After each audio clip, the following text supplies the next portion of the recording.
what's going on here? I mean, the yen is just so stubbornly strong.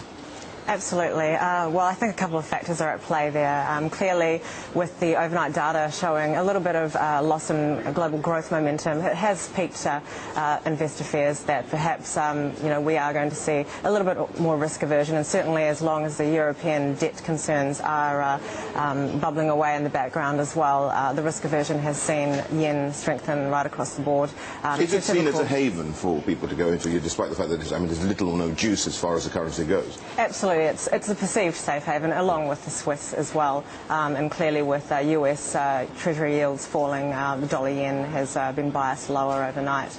I think, however, in the next 1 to 2 months, there are risks that yen could weaken. We've got a few... When you say weaken, by how much? I mean... Well, I think that the risk is that dollar-yen could very well revisit the 83 yen highs that we saw not so long ago. So that's about 2 yen from where we are currently. But is it more of a dollar story than it is a yen or a euro story right now, or even a sterling story? Because if we look at what's going on with the US economy, it does not show signs of, well, it shows signs of anemic growth, basically, and, does it have the momentum to, lift itself up?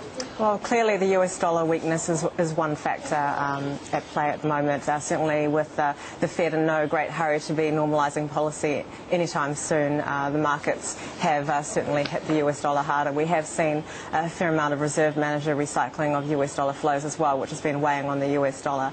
And clearly, in a world where carry is king, the US dollar stands to weaken in that environment. So what happens, though, when we get this latest round of QE quantitative easing come to an end next month? Well, I think that, the first step really is to remove the extended period language from the FOMC statements. I think that once that is underway, it may very well lend to a little bit more of a cyclical recovery in the US dollar, but we're not there yet.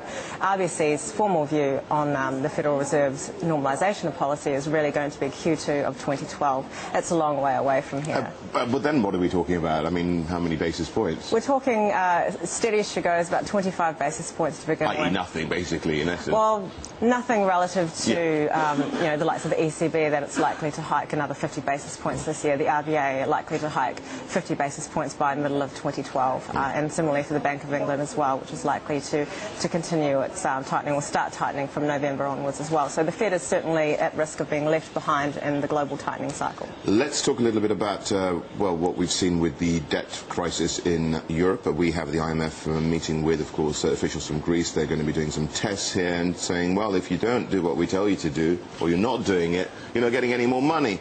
Now, that would obviously probably lead to the D word that nobody wants to talk about there, the default word. And, if that were to happen, where would the euro go? I must say our house view is not for imminent default. Really a lot of posturing that we're seeing from the EU, the IMF and the ECB at the moment is all part of the game as we head into the crunch time. It's really calling Greece's bluff so that they can get their house in order and really to show that they're tough, is that what you're saying, without actually doing anything? Well, it's really pushing Greece into coming up with a viable and credible plan in terms of fiscal consolidation. So, really I think that all of this gamesmanship is to be expected, and certainly injecting a little bit of volatility in markets. But when you've got a 2-year bond that's yielding nearly 25%, you've got to be wondering, what bond holders must be running scared here. Well, more than scared, they must be terrified. I think reprofiling is probably going to be part of the end game. Which is a euphemism for default, really, isn't it? Not quite. I think, Well, Fitch certainly says so.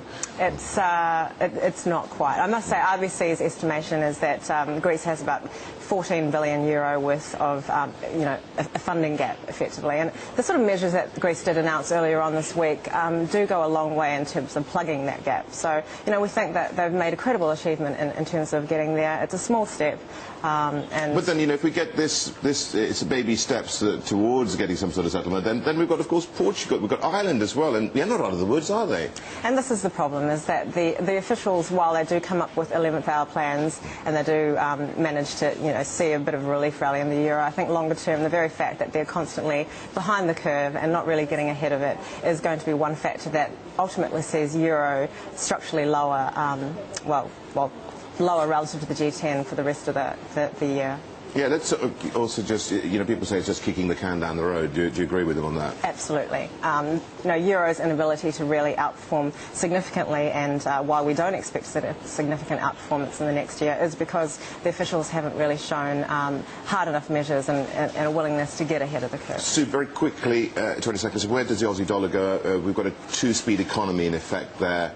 We're seeing, you said to me only $1.06 at the moment. I think the domestic case is very strong for the Reserve Bank of Australia to tighten again. The markets are significantly underpricing this risk. There's only about 11 basis points of hikes by year end, and we're calling for a 25 basis point hike in August. So we think that as rate hikes get repriced back into the curve, the Aussie dollar has scope to strengthen, possibly revisiting the 110.11 highs.